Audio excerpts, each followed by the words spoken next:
আসসালামু আলাইকুম সুপ্রিয় শিক্ষার্থীরা, সবাইকে অপরাহ্নের শুভেচ্ছা।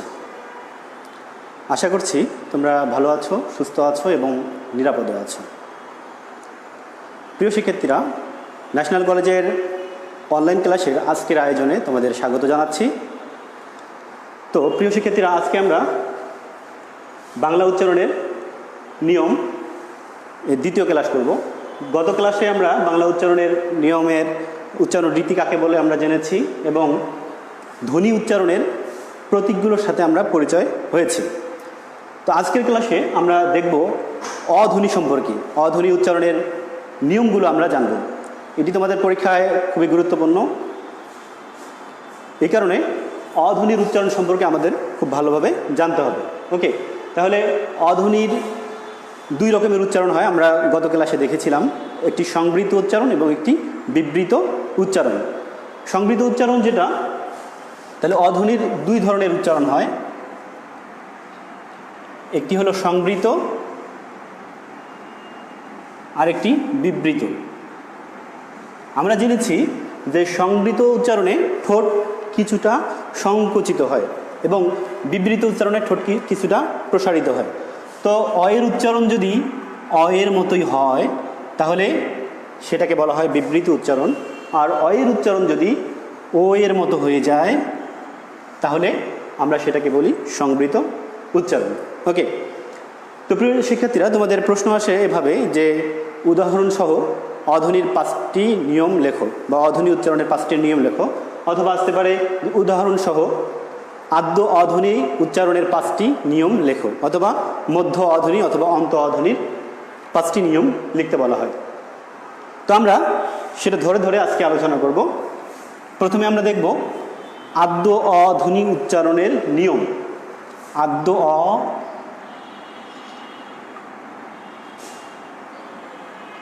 উচ্চারণের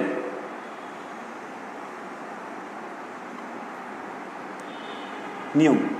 তোমরা অবশ্যই খাতা কলম সাথে রাখবে এবং এগুলো লিখে নেওয়ার চেষ্টা করবে, কারণ লিখে না নিলে পরবর্তীতে মনে থাকবে না এবং সেগুলো বেশি বেশি প্র্যাকটিস করবে। তো আমরা আদ্য অধ্বনির উচ্চারণের 5টি নিয়ম দেখব।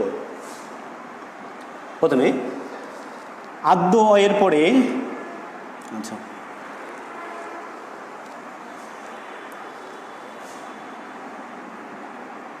শব্দের আদ্য অয়ের পরে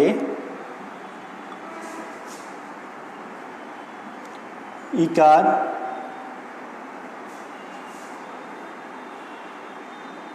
উকার,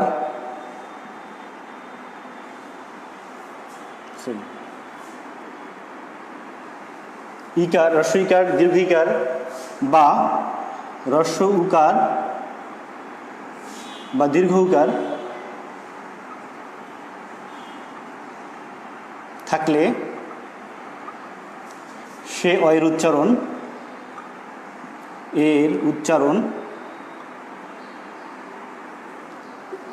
ও এর মতো হয়। তাহলে কি আমাদের নিয়মটা হচ্ছে, শব্দের আদ্য অয়ের পরে যদি ইকার, দীর্ঘ ইকার বা হ্রস্ব উকার, দীর্ঘ উকার থাকে তাহলে সে অয়ের উচ্চারণ ও এর মতো হয়। তাহলে আমরা উদাহরণ দেখি। উদাহরণ দেখলে বিষয়টি তোমাদের স্পষ্ট হবে। যেমন অভিধান একটি শব্দ রয়েছে, আমরা লিখছি অভিধান, আমরা কিন্তু লিখছি অ দিয়ে। এখানে উচ্চারণটা হওয়ার কথা ছিল অভিধান, কিন্তু আমরা এই উচ্চারণটা অভিধান না লিখে বা উচ্চারণ না করে আমরা কিন্তু উচ্চারণ করছি ও দিয়ে উচ্চারণ করছি, ও ভি ধান। আরেকটি বিষয় মনে রাখতে হবে যে আমরা যে হস চিহ্নের ব্যবহার করি বা হলন্ত চিহ্নের ব্যবহার করি, কখন আমরা হলন্ত চিহ্নের ব্যবহার করব। আচ্ছা, আমরা জানি প্রত্যেকটা ব্যঞ্জনের সঙ্গে একটি স্বরধ্বনি থাকে, অর্থাৎ অধ্বনির উচ্চারণ হয়। তো যেই ব্যঞ্জনের ক্ষেত্রে অধ্বনির উচ্চারণটি হবে না সেক্ষেত্রে হসন্ত চিহ্ন বা হলন্ত চিহ্নের ব্যবহার করতে হবে। আচ্ছা, আমরা আরেকটা উদাহরণ দেখি। ছবি, এই ছবি উচ্চারণ আমাদের এই উচ্চারণটা হওয়ার কথা ছিল ছ বি, কিন্তু আমরা এই উচ্চারণ না করে আমরা উচ্চারণ করছি কি এভাবে ছ বি। একইভাবে মতি, তাহলে তোমরা বুঝতে পেরেছো যে শব্দের আদ্য অয়ের পরে হ্রস্বইকার দীর্ঘইকার বা হ্রস্বইকার দীর্ঘইকার থাকলে সে অয়ের উচ্চারণ ও এর মতো হবে। ওকে, এবার আমরা 2 নম্বরে যাই। আদ্য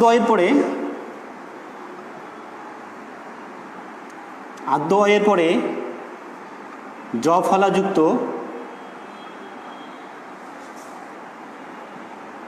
ব্যঞ্জন বর্ণ থাকলে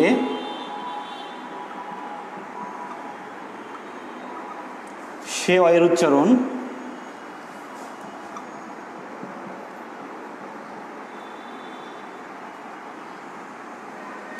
ও এর মতো হয়। তাহলে কি, আদ্য অয়ের পরে জফলাযুক্ত ব্যঞ্জন বর্ণ থাকলে সে অয়ের উচ্চারণ ও এর মতো হবে। আচ্ছা, আমরা উদাহরণ দেখি। যেমন ধরো, গদ্য একটি শব্দ আছে। এই গদ্য শব্দটি যদি আমরা লিখি, আমরা কিন্তু গদ্য বলি না, আমরা এর উচ্চারণটা করি এভাবে, গদ্য। ওকে, তাহলে আমরা সূত্র দেখলাম যে আদ্য অয়ের পরে আমরা জানি গয়ের সঙ্গে একটা অ আছে, তো অয়ের পরে জফলাযুক্ত একটি ব্যঞ্জন বর্ণ এসেছে, ফলে এই অয়ের উচ্চারণটা হয়ে গেছে ও এর মতো। আচ্ছা, তো তোমরা একটা সঠিক উচ্চারণ লেখো দেখি। অত্যাচার শব্দটির সঠিক উচ্চারণটা তোমরা লিখে কমেন্টে জানিয়ে দাও। অত্যাচার শব্দের সঠিক উচ্চারণটি তোমরা লিখে কমেন্টে জানিয়ে দাও। এখন আছে মোহাম্মদ মহিউদ্দিন, এখানে হচ্ছে মার্জিয়া রয়েছে। তাহলে কি হবে? অত্যাচারের সঠিক উচ্চারণটা হবে অত্যাচার। আমরা পড়েছি যে আদ্য অয়ের পরে যদি জফলাযুক্ত ব্যঞ্জন থাকে তাহলে সে আদ্য অয়ের উচ্চারণ হবে ও এর মতো। তো আমরা এখানে অত্যাচার বানানে আমরা অত্যাচার না বলে আমরা উচ্চারণটা করি অত্যাচার। আচ্ছা, তোমরা এরপরে 3 নম্বরে আমরা দেখব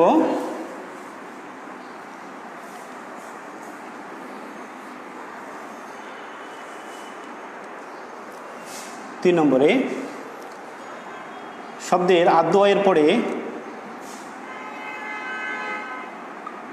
অ এর পরে ক্ষীয় থাকলে সে অয়ের উচ্চারণ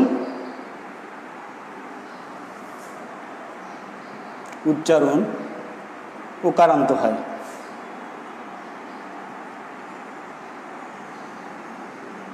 তাহলে শব্দের আদ্য অয়ের পরে ক্ষীয় থাকলে সে অয়ের উচ্চারণ ওকারান্ত হয়।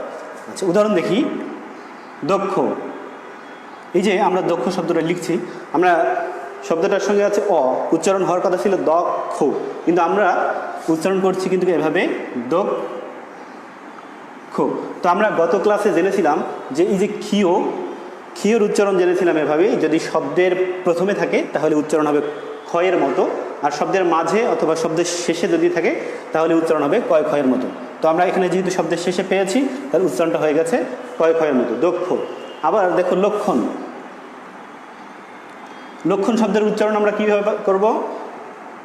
লক্ষণ শব্দের উচ্চারণটা কিন্তু এভাবে লক্ষণ। ওকে, আচ্ছা, এরপরে আমরা 4 নম্বরে দেখব রফলাযুক্ত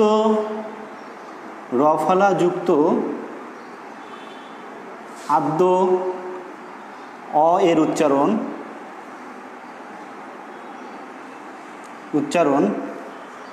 সাধারণত ও এর মতো হয়।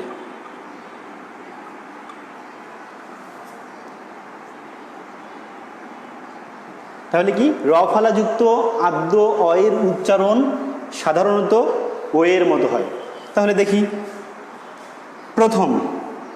প্রথম শব্দটিতে আমরা যদি দেখি, প্রথম শব্দটিতে পয় রফলা অর্থাৎ রফলাযুক্ত ব্যঞ্জন রয়েছে। আচ্ছা, তাহলে এর উচ্চারণটা কী হবে? আমরা বললাম যদি রফলাযুক্ত আদ্য অ হয় তাহলে সেই অয়ের উচ্চারণ হবে কিসের মতো? ও এর মতো। তাহলে তোমরা উচ্চারণ করে দেখো, প্রথম, প্রথম। আচ্ছা, এরপরে আমরা দেখি গ্রহ। গ্রহ উচ্চারণ হবে গ্রহ।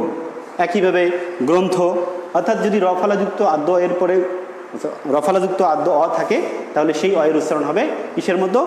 ও এর মতো। আচ্ছা, এরপর 5 নম্বরে দেখি শব্দের আদ্য অয়ের পরে এরপরে রিকার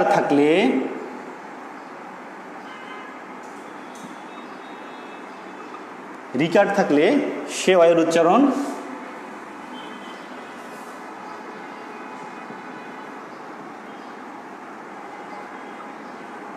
ও এর মতো হবে। তাহলে সূত্র কি? শব্দের আদ্য অয়ের পরে রিকার থাকলে সে অয়ের উচ্চারণ হবে ও এর মতো। আমরা উদাহরণ দেখি, যেমন কর্তৃকারক।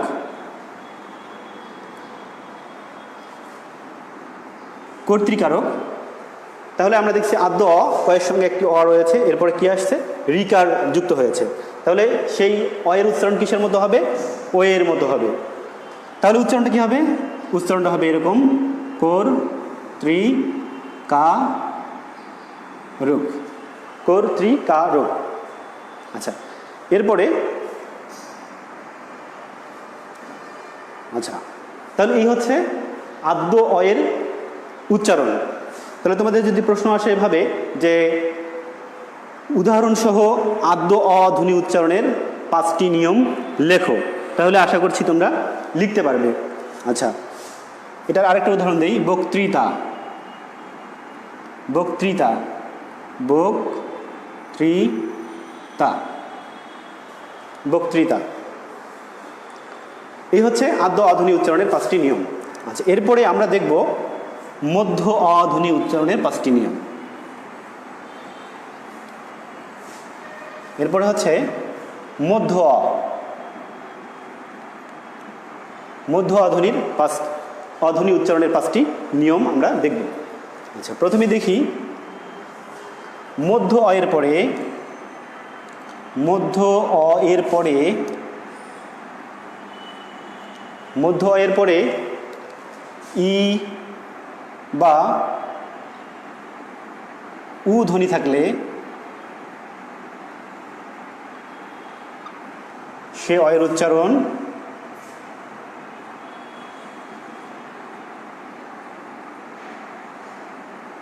ও এর মতো হবে।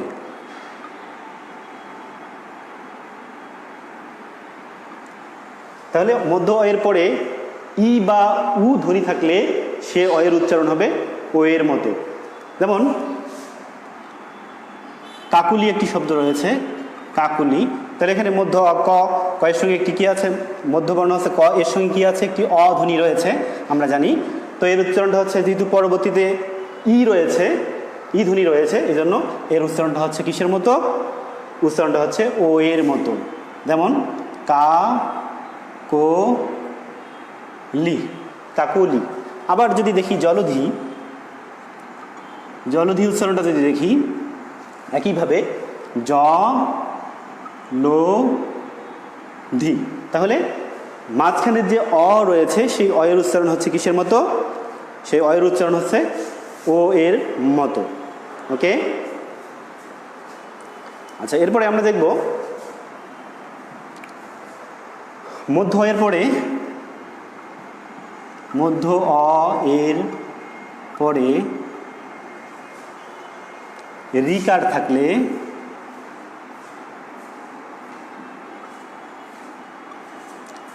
থাকলে সেই অ এর উচ্চারণ হবে, অ এর উচ্চারণ হবে ও এর মতো। তাহলে কি মধ্য অয়ের পরে রিকার থাকলে সেই অয়ের উচ্চারণ হবে ও এর মতো। যেমন লোকনৃত্য, লোকনৃত্য এই শব্দটা এখানে কিন্তু কয়ের সঙ্গে একটি অ রয়েছে। আমরা জানি যে কয়ের সঙ্গে প্রত্যেকটি ব্যঞ্জনের সঙ্গে একটি স্বর ধ্বনির উচ্চারণ হয়। তো এক্ষেত্রে কয়ের সঙ্গে অধ্বনির উচ্চারণ হচ্ছে, পরবর্তীতে রিকার আছে, তাহলে আমরা উচ্চারণ করব কি, সেই অয়ের উচ্চারণটা করব ও এর মতো। তাহলে উচ্চারণটা হচ্ছে এভাবে,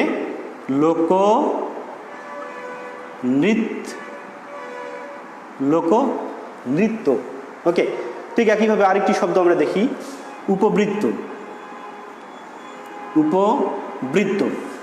তাহলে উপবৃত্ত শব্দটি তোমরা হচ্ছে উচ্চারণটা লিখে দেখাও দেখি। উপবৃত্ত শব্দের উচ্চারণ লিখে দেখাও।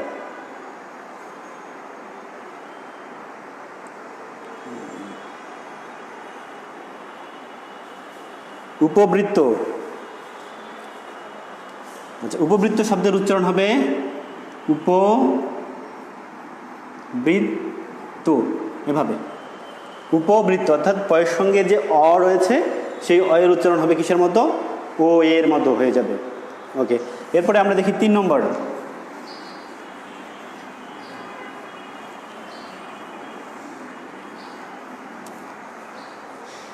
3 নম্বরে মধ্য অয়ের পরে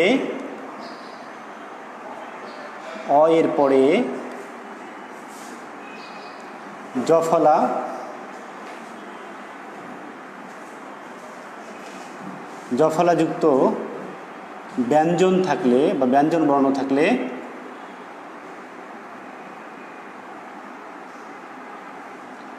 সে অয়ের উচ্চারণ হবে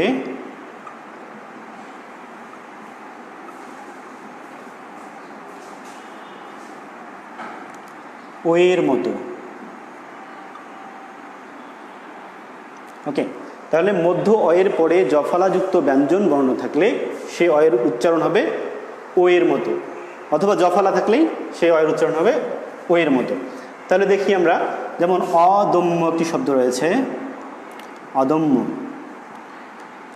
অদম্য এই শব্দটির উচ্চারণ, এখানে দয়ের সঙ্গে একটি অ রয়েছে, পরবর্তীতে জ ফলা রয়েছে, তাহলে আমরা উচ্চারণ করব কিভাবে, অদম্য। আচ্ছা, এরপরে আছে একটি শব্দ অসভ্য। আমরা গতদিনে হচ্ছে শয়ের উচ্চারণ জেনেছিলাম, যদি হচ্ছে শয়ের উচ্চারণ হয় এস এইচ এর মতো, তাহলে উচ্চারণ হবে তালব্য স দিয়ে, আর যদি শুধুমাত্র এস এর মতো উচ্চারিত হয় তাহলে উচ্চারণ হবে সেখানে দন্ত স। তাহলে এখানে অসভ্য, এখানে এস এইচ এর মতো উচ্চারিত হচ্ছে, তাহলে আমরা লিখব এখানে অসভ্য। তাহলে অসভ্য শব্দের সঠিক উচ্চারণ হচ্ছে অসভ্য। আশা করছি বুঝতে পেরেছ। এরপরে 4 নম্বরে আদ্য অয়ের পরে ক্ষীয় বা জয়ীয় থাকলে,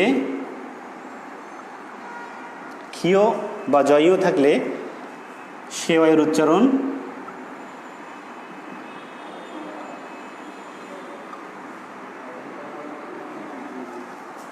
হবে ও এর মতো। তাহলে মধ্য অয়ের পরে ক্ষীয় অথবা জয়ীয় থাকলে সে অয়ের উচ্চারণ হবে ও এর মতো। আমরা উদাহরণ দেখি, যেমন অদক্ষ। তাহলে আমাদের সূত্রে আমরা বলেছি, যদি মধ্য অয়ের পরে, তো আমরা জানি দয়ের সঙ্গে একটি অ আছে, এরপরে ক্ষীয় এসেছে, তাহলে দয়ের সঙ্গে যে অ আছে সেই অয়ের উচ্চারণ হবে কিসের মতো, ও এর মতো। তাহলে এর সঠিক উচ্চারণ কি, সঠিক উচ্চারণ হবে অদক্ষ। আমরা ক্ষীয় এর উচ্চারণ আগেই জেনেছিলাম, ক্ষীয় যদি শব্দের প্রথমে থাকে তাহলে উচ্চারণ হবে কিসের মতো, শুধুমাত্র ক্ষয়ের মতো। আর ক্ষীয় যদি শব্দের মাঝে অথবা শব্দের শেষে থাকে তাহলে উচ্চারণ হবে ক ক্ষয়ের মতো। ওকে, তাহলে এখানে যেহেতু শেষে আছে তাই উচ্চারণটা হয়ে যাচ্ছে কয় ক্ষয়ের মতো। আরেকটা বলেছি যে জয়, অবজ্ঞা একটি শব্দ রয়েছে, অবজ্ঞা। তো অবজ্ঞা শব্দের এখানে জয় আছে, তো জয়র উচ্চারণটা হচ্ছে দেখানো হয়নি, এটা মনে রাখবে। জয় যদি শব্দের প্রথমে থাকে, জয় শব্দের প্রথমে থাকলে উচ্চারণ হবে গয় চন্দ্রবিন্দু জফলা আকার, এর মতো উচ্চারণ হবে জ্ঞা। এবং শব্দের মাঝে অথবা শেষে যদি থাকে তাহলে উচ্চারণটা হবে গয় চন্দ্রবিন্দু, এর মতো উচ্চারণ হবে। তাহলে এখানে অবজ্ঞা, অবজ্ঞা এখানে শব্দের সঙ্গে বয়ের সঙ্গে একটি অ রয়েছে, বয়ের সঙ্গে একটি অ রয়েছে, এরপরে জয়ও রয়েছে। তো আমরা পড়েছি যে মধ্য অয়ের পরে যদি ক্ষীয় অথবা জয়ও থাকে তাহলে সে অয়ের উচ্চারণ হবে ও এর মতো। তাহলে এর সঠিক উচ্চারণটা হচ্ছে অবজ্ঞা, অবজ্ঞা। আশা করছি বুঝতে পেরেছ। এরপরে আমরা 5 নম্বরে যাব।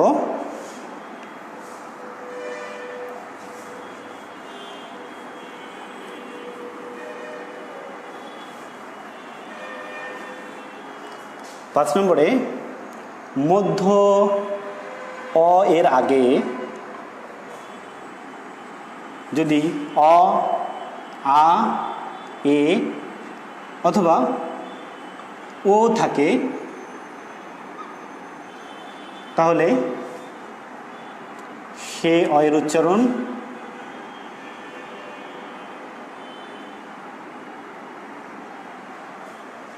হবে ও এর মতো। তাহলে মধ্য অয়ের আগে অ, আ, এ অথবা ও থাকলে সে অয়ের উচ্চারণ হবে ও এর মতো। আচ্ছা, আমরা উদাহরণ দেখি। যেমন কমল একটি শব্দ আছে, কমল। তো কমলের শব্দের সঙ্গে অ আছে, আমাদের উচ্চারণ হওয়ার কথা ছিল এরকম কমল, কিন্তু সেভাবে আমরা উচ্চারণ না করি, আমরা উচ্চারণ করছি কিভাবে? এইভাবে কমল। ওকে, তাহলে যেহেতু মধ্য এর আগে এখানে কয়ের সঙ্গে একটা অ রয়েছে, মধ্য অ এখানে ময়ের সঙ্গে অ রয়েছে, তার আগে একটি অ আছে, তাহলে আমরা সূত্র অনুযায়ী এখানে উচ্চারণ করব কমল, অর্থাৎ মধ্য আটা ও এর মতো উচ্চারিত হবে। ওকে, এরপরে আমরা আ দিয়ে দেখি কানন।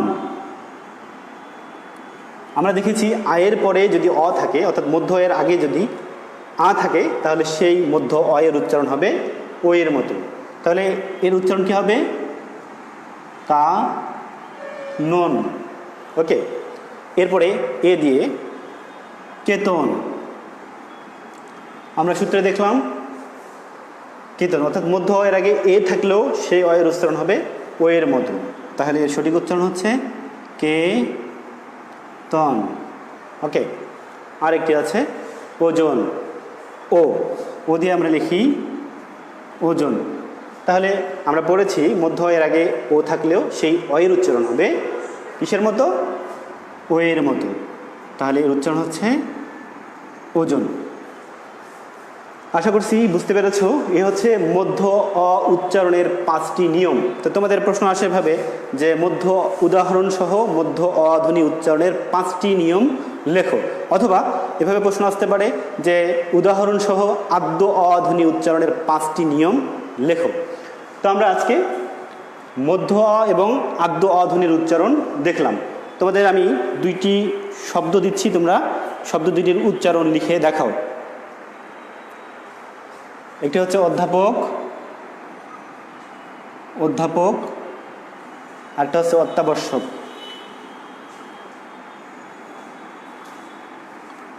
অধ্যাপক এবং অত্যাবশ্যক এই শব্দ দুটির সঠিক উচ্চারণ তোমরা খুব দ্রুত কমেন্টে জানিয়ে দাও।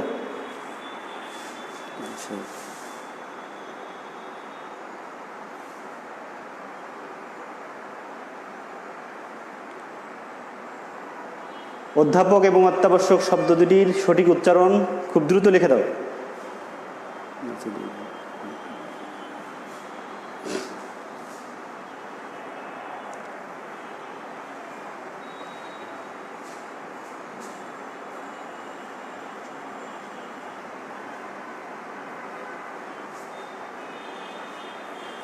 তোমরা 2 জন আছো ক্লাসে উপস্থিত।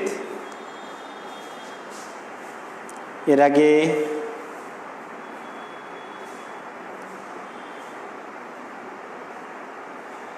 এলিনা উপবৃত্ত শব্দের সঠিক উচ্চারণ লিখেছে। ওকে, তাহলে অধ্যাপক শব্দটির সঠিক উচ্চারণ কি হবে? অধ্যাপক, অধ্যাপক। ওকে, এবং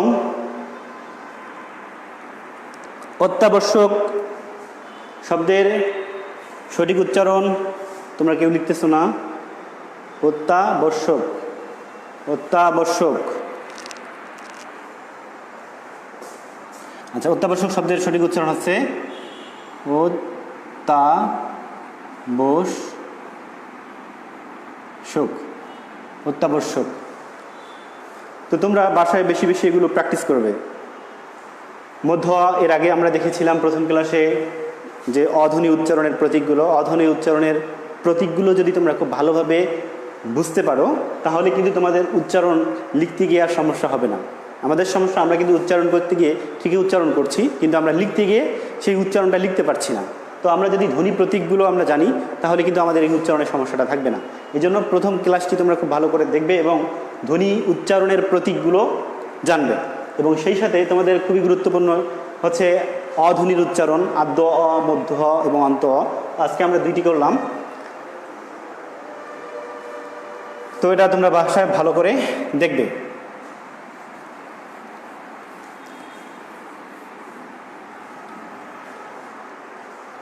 আজকে আরেক অন্ত অধ্বনির উচ্চারণ রয়েছে, তো আজকে আমরা অন্ত অধ্বনির উচ্চারণ করব না, কারণ সময় থাকবে না।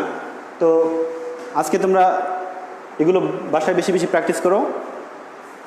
সবাই ভালো থাকবে, সুস্থ থাকবে, সবার জন্য শুভকামনা। ধন্যবাদ সবাইকে।